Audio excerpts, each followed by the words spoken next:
하나님 아버지, 오늘도 하나님을 가까이 하려고 이렇게 모여 예배할 때에 말씀이 잘 들려지게 하시고 깨달아지게 하시고 기억에 남게 하시고 그 말씀이 우리를 인도하는 능력이 되게 하시고 이번 한 주간 살아가는 동안에 하나님을 더 잘 경험하고 그 경험을 잘 전할 수 있는 교회가 되게 도와주시옵소서. 믿음으로 살아가려고 할 때에 때때마다 우리와 함께 하시고 가르치시는 주의 증거가 충만히 나타나게 하여 주시옵소서. 믿음을 언금한 손길들 위에 복을 주시고 하나님께서 우리와 함께 하신 증거를 날마다 체험하며 살 수 있도록 복의 복을 더하여 주시옵소서. 예수님의 이름으로 기도하였습니다. 하나님의 말씀은 시편 42편 1절에서 5절까지 말씀을 함께 합독하겠습니다. 시편 42편 1절에서 5절까지 말씀입니다. 함께 읽습니다. 시작. 하나님이여, 사슴이 시냇물을 찾기에 갈급함같이 내 영혼이 주를 찾기에 갈급하니이다. 내 영혼이 하나님 곧 살아계신 하나님을 갈망하나니 내가 어느 때에 나아가서 하나님의 얼굴을 배울까. 사람들이 종일 내게 하는 말이 내 하나님이 어디 있느뇨 하오니 내 눈물이 주야로 내 음식이 되었도다. 내가 전에 성의를 지키는 무리와 동행하여 기쁨과 감사의 소리를 내며 그들을 하나님의 집으로 인도하였더니 이제 이 일을 기억하고 내 마음이 상하는도다. 내 영혼아, 내가 어찌하여 낙심하며 어찌하여 내 속에서 불안해하는가. 너는 하나님께 소망을 두라. 그가 나타나 도우심으로 말미암아 내가 여전히 찬송하리로다.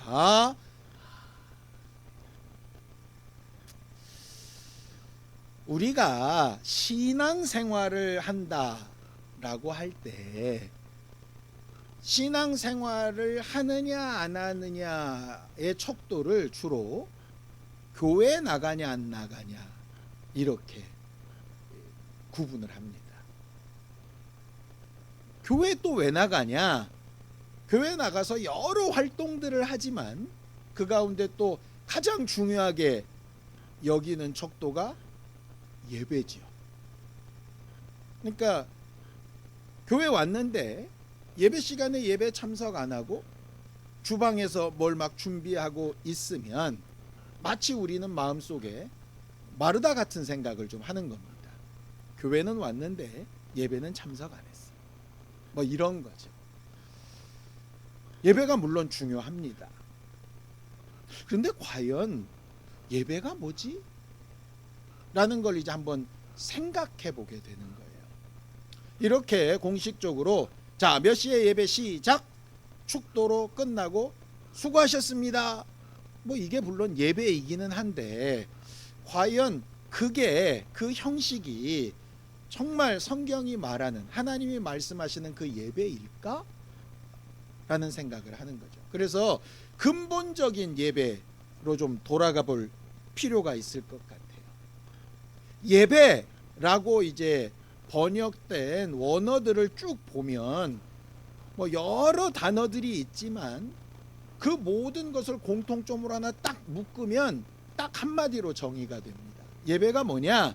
하나님과의 만남이에요.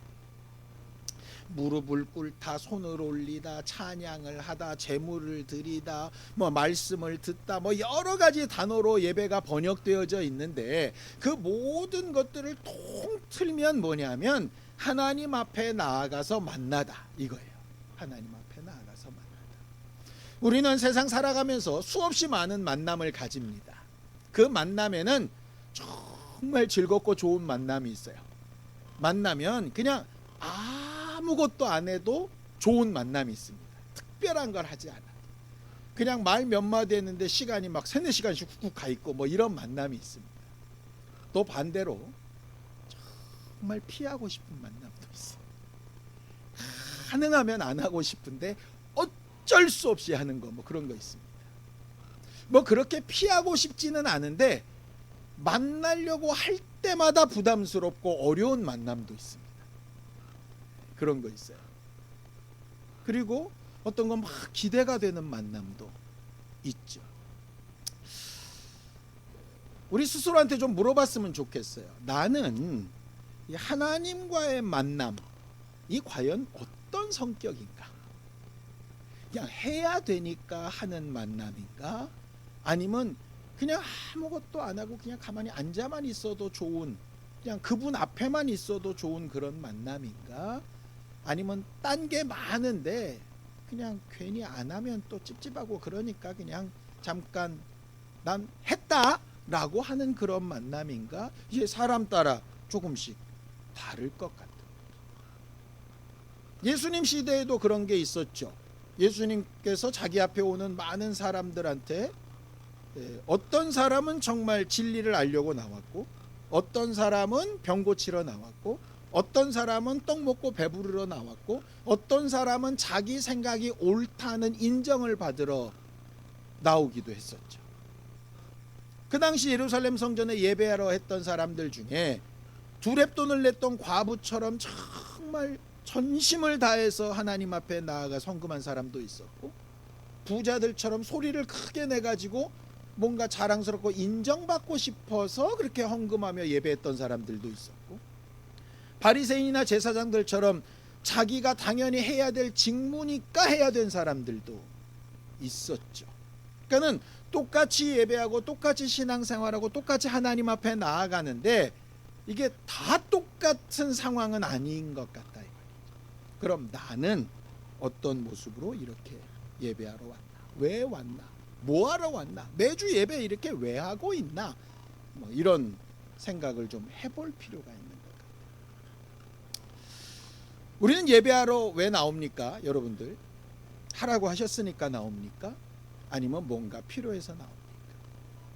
어떤 사람들은 예배에 와서 우리가 회개도 해서 죄사함도 받고, 말씀 듣고 은혜도 받고, 또 하나님의 뜻대로 해서 복도 받고, 뭐 이런 여러 가지 이유로 예배를 이렇게 합니다. 근데 오늘 어떤 말씀을 읽는데요, 이거 우선순위가 바뀐 거 아닌가? 이런 생각이 들었어요. 성경을 좀 볼까요? 이사야서 55장 6절에서 7절입니다. 우리가 잘 아는 말씀이에요.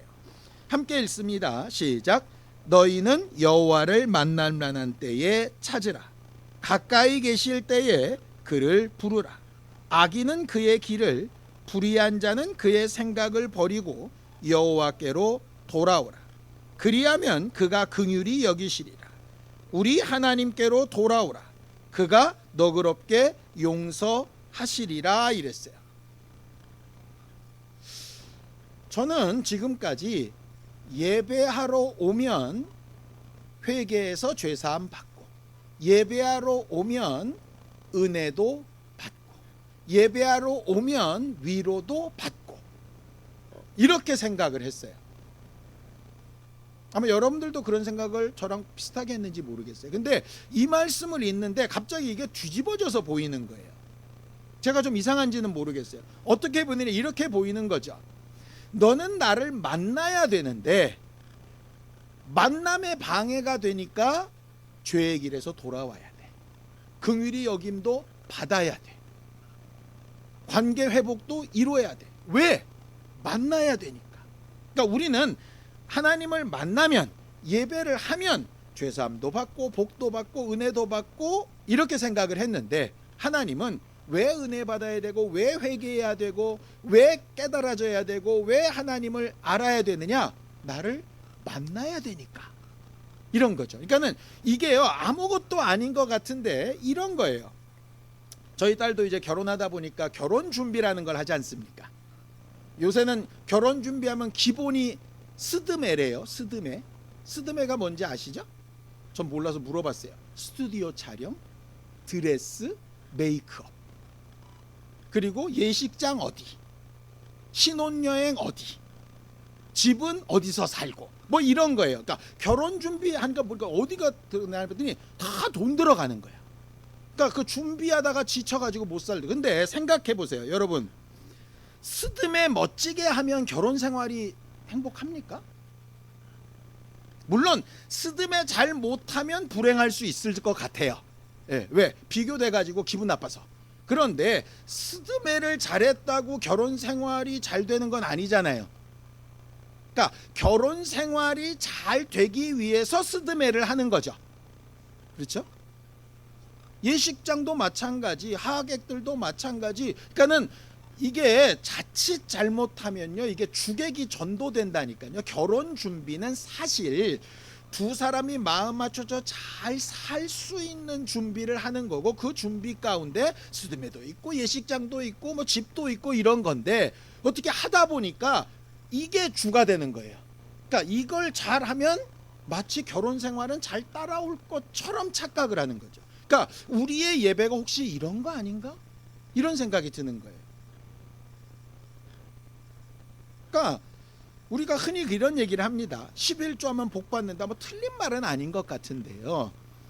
하나님을 잘 만나는 진짜 좋은 만남을 위해서 11조도 아깝지 않은 게 돼야 정상이지, 11조라는 단계를 거치면 하나님과 만남과 복이 절로 따라오는 것은 아니잖아요. 내가 이 사람과 좋은 관계를 맺고 이 사람이랑 만나는 게 너무 좋다 보니까 아낌없이 데이트 비용을 쓰는 거지, 데이트 비용을 어마어마하게 쓰면 이 사람과의 관계가 좋아지는 건 아니잖아요. 근데 우리가 하나님과의 관계를 좀 그렇게 오해하고 있지는 않나? 이런 생각이 드는 거죠. 그러니까 예배도 마찬가지인 것 같아요. 그러니까 예배도 이 안에서 뭔가를 하고 멋지고 좋고 하면 뭐 좋은 예배 같이 보일 것 같기는 한데, 그게 진짜 예배의 본질 맞나? 이런 생각이 듭니다.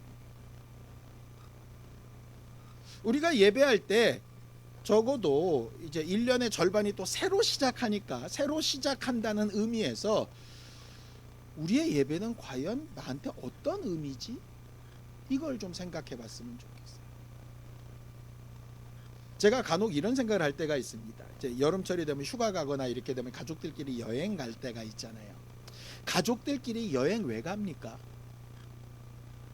그동안 피곤했던 것도 좀 쉬고, 함께하지 못했던 가족들과 좋은 시간도 가지고 그런 거잖아요. 그러니까 그러기 위해서 좋은 장소, 그러기 위해서 좋은 프로그램, 그러기 위해서 좋은 과정들을 선택하는 거지, 장소가 목적이 아니고 어떤 식당 가서 먹는 게 목적이 아니잖아요. 근데 이게 하다 보면 이게 가다가 맘 상하고, 왜 이런 장소를 골랐냐, 왜 이런 교통수단을 했냐, 왜 밥이 이러냐, 이러기 시작하면 사실은 이걸 왜 했느냐를 자꾸 까먹을 때가 간혹 있는 거예요. 그러니까 뭘 했어요. 그러니까 좋은 리조트도 갔고 밥도 맛있는 거 먹고 했는데 마음이 상해서 왔어.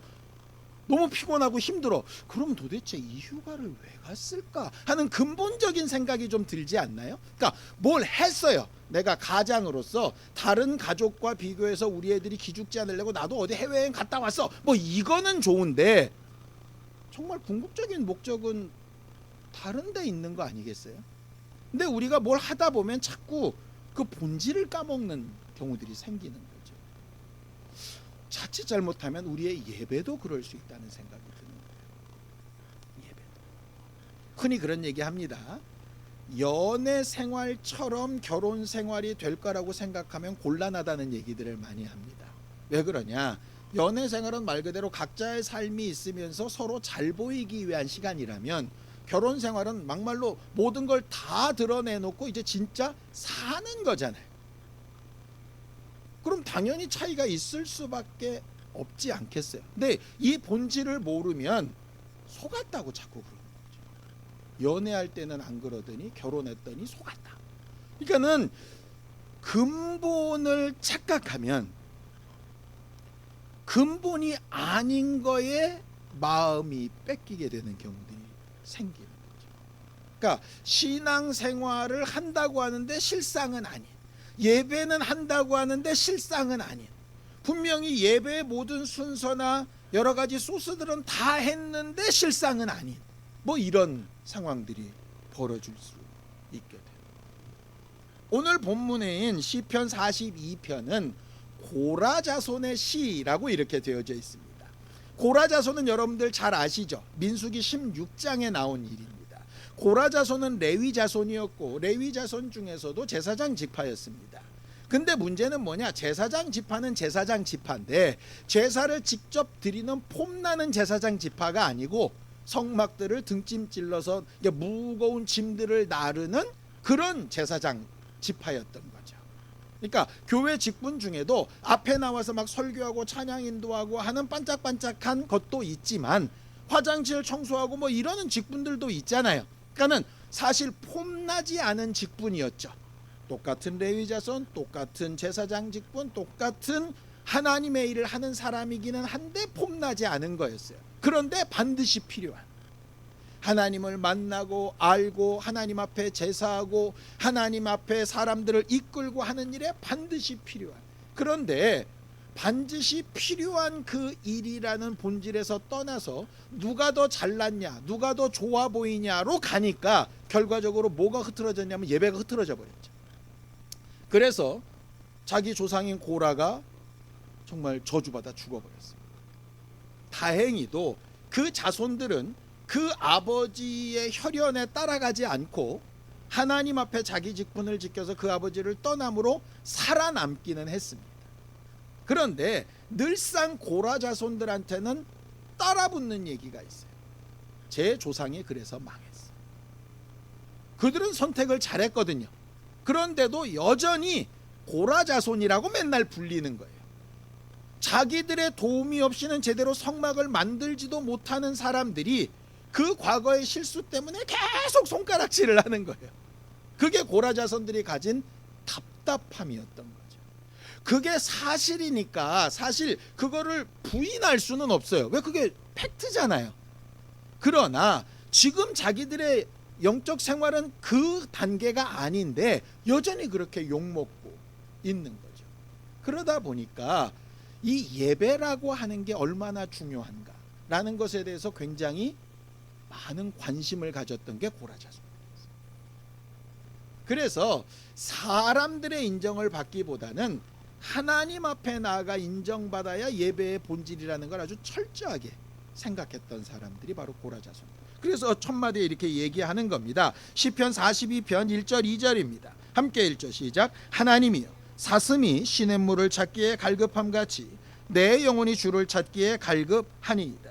내 영혼이 하나님 곧 살아계신 하나님을 갈망하나니 내가 어느 때에 나아가서 하나님의 얼굴을 배울까라고 이렇게 얘기합니다. 자기들이 지금 나는 직분 때문에 레위 자손이니까 내가 맡은 일이 있어서가 아니라 사슴이 시냇물을 찾는 것 같은 마음으로 나와 예배합니다. 이렇게 얘기하는 거예요. 사슴이 시냇물을 찾는 것 같다는 얘기는 그 유대 상황을 좀 알아야 됩니다. 우리가 알고 있는 유대 상황은 사막 지형이 많죠. 사막 지형이 많다 보니까 건기가 되면 물 웅덩이가 사실은 거의 없습니다. 아프리카 같은 데 생각하시면 돼요. 그러면 짐승은 반드시 물을 먹어야 돼요. 물을 먹으러 내려오면 그렇게 물 먹으러 내려오는 사슴을 공격하려는 맹수가 당연히 있게끔 되어져 있죠. 그럼 사슴은 선택을 해야 됩니다. 내가 물 먹으러 가서 살 거냐, 아니면 물 먹으러 가서 죽을지도 모르니 내가 그것을 피할 거냐. 근데 사실은 둘 다 결과는 똑같아요. 짐승들이 무서워서 물 먹으러 안 가면 내가 죽어요. 물 먹으러 갔다가 짐승들을 만나도 죽어요. 그렇죠? 양쪽 다 위협이 있는 거예요. 근데 그 위협 가운데 나는 어떤 위협을 찾을 거냐 이거죠. 근데 이런 겁니다. 내가 그냥 지레 겁먹고 안 가면 반드시 죽어요. 그런데 갔다가 짐승들이 나를 덮칠 가능성과 그렇지 않을 가능성은 50대 50이에요. 그러니 내가 살 수 있는 확률이 더 높고 내가 반드시 스스로 죽지 않고 어쨌든 살아야 되기 때문에 시냇물을 찾는다는 것은 목숨을 걸고 찾는 겁니다. 그러니까 고라 자손이 말하는 예배는 편안하니까, 딴 약속이 없으니까, 갈만한 상황이니까가 아니라 이건 죽고 사는 문제고, 그래서 나는 살기 위해서 예배하러 간다, 이 말이에요. 왜냐? 자기 조상 고라가 예배를 잘못했다가 망했어요. 그러니까 예배란 건 이건 죽고 사는 문제구나, 이렇게 되는 거예요. 믿음이 엄청 좋아 보이는 과거의 부모님들이 고3 아이들을 주일날 예배 안 보내고 학원에 보냅니다. 그런 경우 굉장히 많았어요. 양천 예배당 있을 때. 왜 그럴까? 예배는 다음 주에 또 드리면 돼요. 근데 학원 특강은 오늘 안 들으면 다른 애들보다 뒤로 밀릴 것 같은 거예요. 그러니까 목숨이 어디 달렸다고 생각하느냐? 학원 쪽에 달렸다고 생각하는 거죠. 그러니까 그게 잘못됐다 잘됐다를 말하려는 게 아니라 죽고 사는 문제의 가치가 어디에 있다고 생각하느냐가 극명하게 보이는 거예요. 그러니까 주일날 장사해야 됩니까 안 해야 됩니까? 그것은 율법처럼 조항으로 만드는 거에 대해서는 저는 옳지 않다고 생각합니다. 근데 뭐는 하나는 확실하냐? 내가 뭐를 더 중요하게 여기느냐는 확실한 거예요. 그러니까 그걸 변명하면 안 되는 거예요. 예배를 정말 하고 싶었는데 어쩔 수 없어서라고 얘기하겠죠. 물론 그 사정도 이해는 합니다. 이해는 하는데 사정은 이해하나 본인이 그거는 인정해야 되는 거예요. 내가 이 예배보다 이걸 더 중요하게 여기고 있다까지는 인정을 해야 되는 거예요. 맞잖아요. 그러니까 내가 주일날 내가 다니던 교회 와서 예배하는 것보다 시골에 있는 내 부모, 내 친척, 내 형제, 내 사랑하는 친구를 어쨌든 내가 전도하는 일이 더 중요하다 싶어서 선택하는 거 아무 문제 아니라니까요. 예배는 여기서 순서 따라 앉아 있는 게 예배가 아니라 아까 말씀드렸잖아요. 하나님을 만나는 거래요. 만남의 형태는 다양할 수 있어요. 그러니까 하나님을 만나고 하나님 앞에 굴복하고 하나님과 함께하는 가치를 가장 중요하게 여긴다면 본인이 당당하게 할 수 있는 것이라 이 말이에요. 고라가 말하는 사슴이 시냇물을 찾는다는 얘기는 그겁니다. 목숨 걸고 이게 살 길이라고 생각해서 선택하는 예배라는 거예요. 그래서 하나님을 갈망한다라고 얘기합니다. 화려한 교회에, 아름다운 예배 순서에, 화려한 찬양단에, 막 이렇게 좋은 프로그램에 이렇게 있어도 하나님을 만나지 못하면, 하나님과 만남이 내 안에서 확신에 차지지 않으면, 하나님과 만나고 그 다음에 삶에 이게 영향이 미쳐지지 않으면 마치 뭐와 같으냐? 스드메 몇 천만 원 들여서 아름답게 결혼식하고 지옥 같은 결혼 생활을 하고 있는 것과 똑같습니다.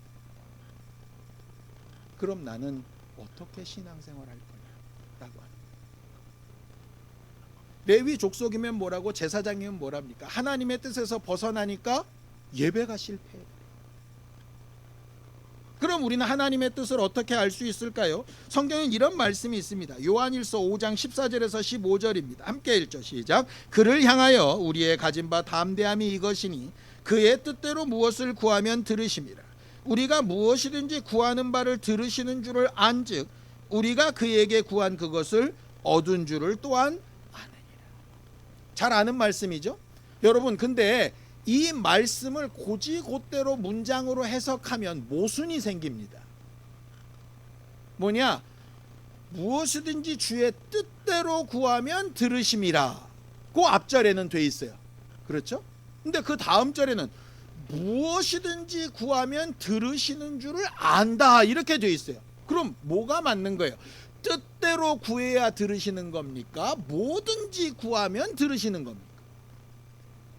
우리는요, 문장을 읽고도 이게 이상하다는 생각조차도 못해요. 왜?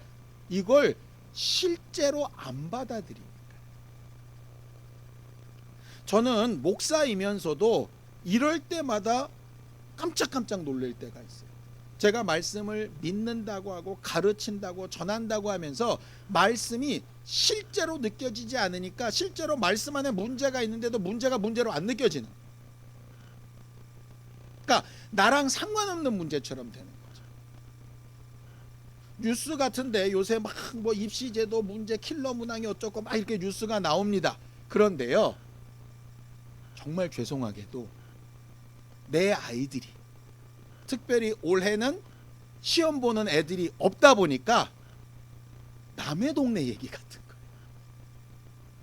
이게 제 애나 우리 교인 중에 한 명이 딱 있어서 계속 입시생을 기도하고 있었으면 그게 이렇게 다가왔을 텐데 아닌 거예요.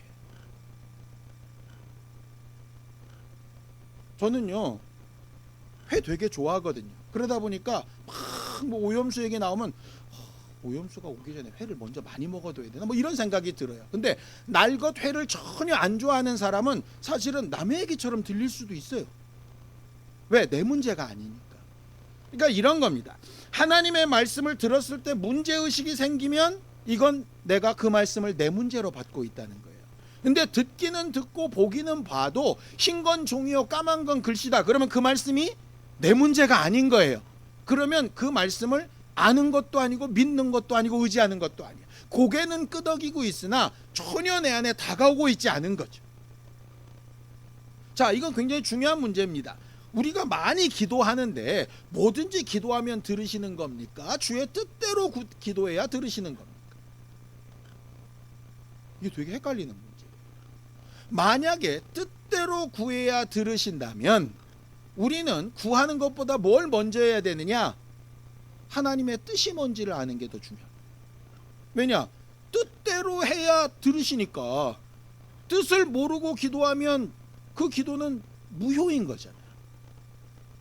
무엇이든지 원하는 대로 구하면 들으신다 그러면 일단 구해 놓으면 그 다음에 하나님의 뜻을 찾는 거거든요. 이게 어느 쪽이냐에 따라서 완전히 다른 형태가 이루어지는 거예요.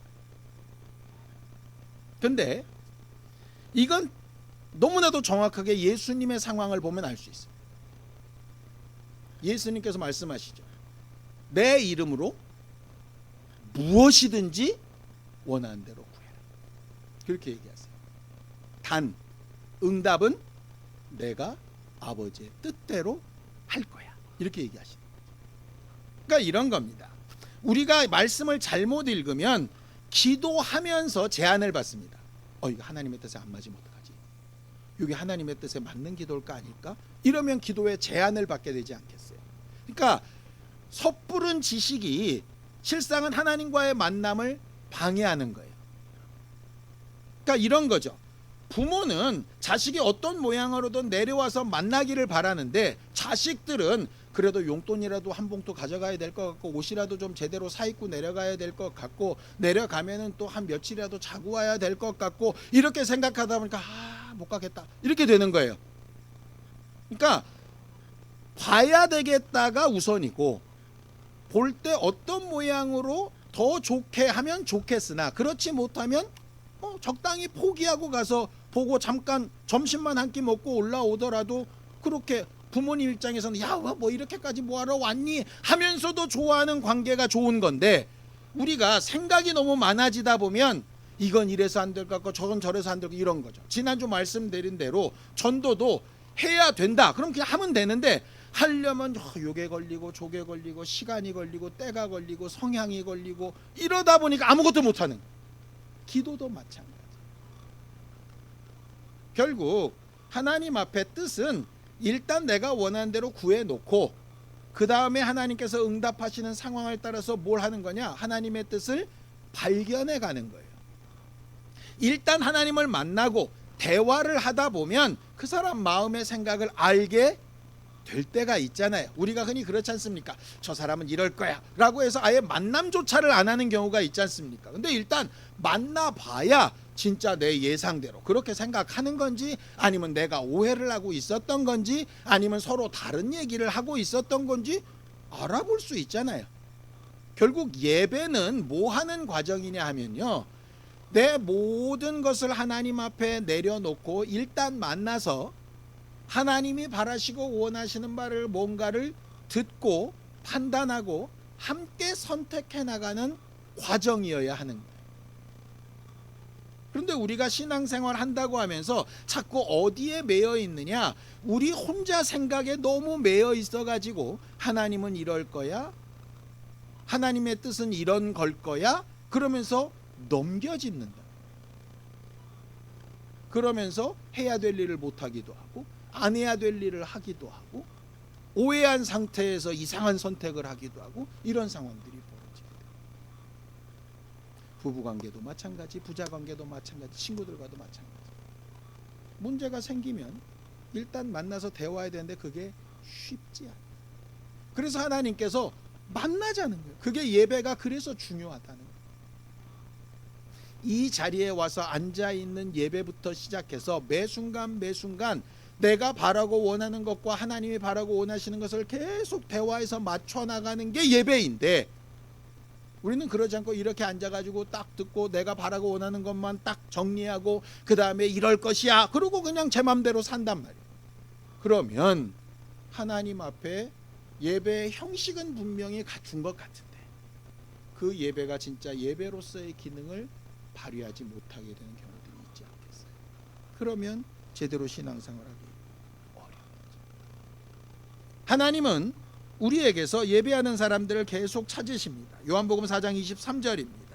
아버지께 참되게 예배하는 자들은 영과 진리로 예배할 때가 오나니 곧 이때라. 아버지께서는 자기에게 이렇게 예배하는 자들을 찾으시니. 하나님께 대화를 걸고 하나님과 함께 나누고 하나님의 뜻이 뭔지를 발견해 가려고 하고 하는 예배자들을 찾으시죠. 그러기 위해서 우리한테 뭘 요구하십니까? 마태복음 7장 7절에서 8절입니다. 함께 읽죠. 시작. 구하라 그리하면 너희에게 주실 것이요 찾으라 그리하면 찾아낼 것이요 문을 두드리라 그리하면 너희에게 열릴 것이니 구하는 이마다 받을 것이요 찾는 이가 찾아낼 것이요 두드리는 이에게 열릴 것이요.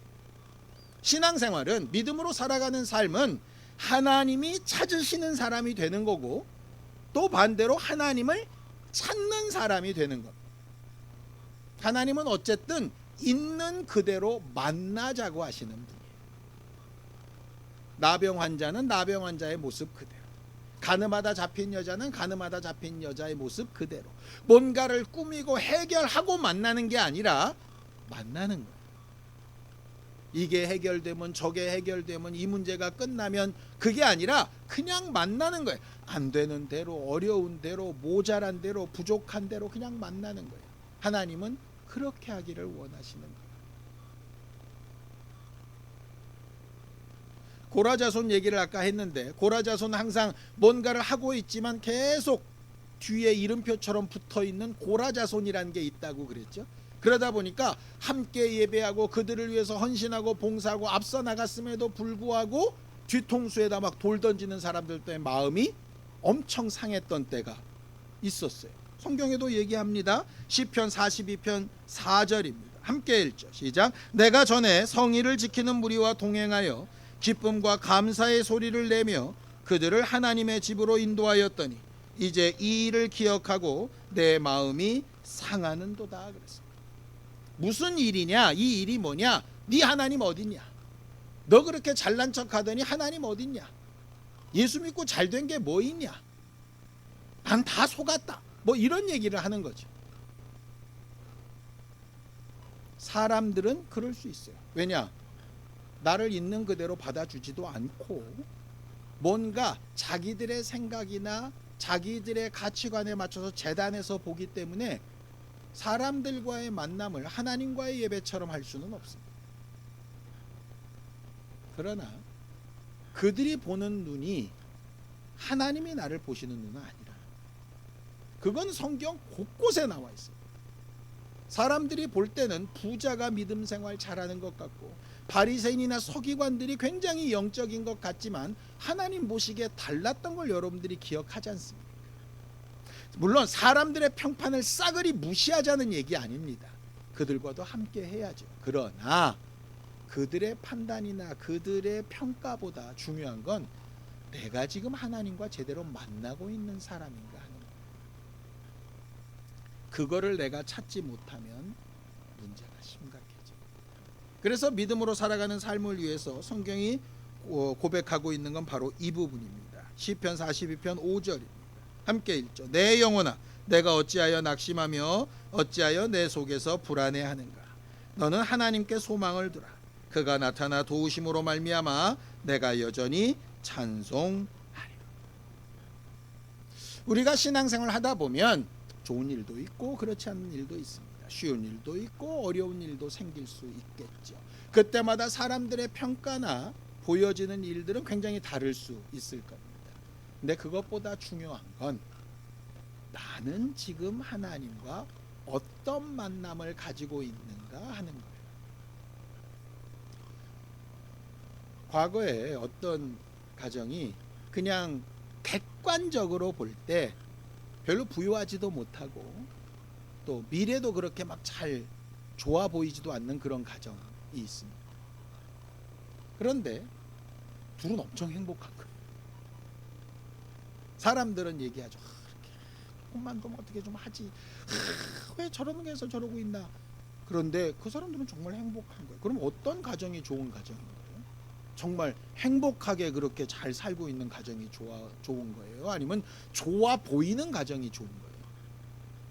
당연히 자기들이 행복한 가정이 좋은 거예요. 하나님과의 만남을 여기에 주안점을 두고 좀 찾았으면 좋겠어요. 여러분들은 하나님과 어떻게 예배하고 있고 하나님과 어떤 관계 가운데 있습니까? 그 관계를 잊어버리거나 목적을 상실하지 않았으면 정말 좋겠어요. 하나님 앞에 소망을 두고 하나님을 찾고 구하는 일에 힘쓰고 애쓰는 우리 모두가 되기를 예수님의 이름으로 축원합니다. 기도하겠습니다. 하나님 아버지, 하나님께서 우리 모두를 도우시고 인도하셔서 하나님이 우리와 함께 하시는 증거와 능력을 보게 하시고 믿고 의지하며 간구하는 일에 응답하시는 주의 증거를 보게 하여 주시옵소서. 하나님을 찾을 때마다 만나 주시고 하나님 앞에 가리워진 것들이 없게 하시고 하나님을 기쁘시게 하는 믿음의 사람들이 다 되도록 도우시고 역사하여 주옵소서. 하나님 아버지, 우리를 도우셔서 매순간 매순간 예배할 때마다 하나님 앞에 일상을 살아갈 때마다 하나님을 만나는 기쁨, 하나님과 함께하는 즐거움, 하나님과 함께하는 평안함과 소망함이 우리 가운데 충만하도록 도우시고 역사하여 주시옵소서. 예수님의 이름으로 기도하였습니다. 이제는 우리 주 예수 그리스도의 은혜와 하나님 아버지의 극진하신 사랑과 성령님의 감동하시고 함께하시는 분명한 증거가 하나님을 때마다 찾고 예배하기를 원하는 우리 모두 위에 이제부터 영원까지 함께 있을지어다. 아멘.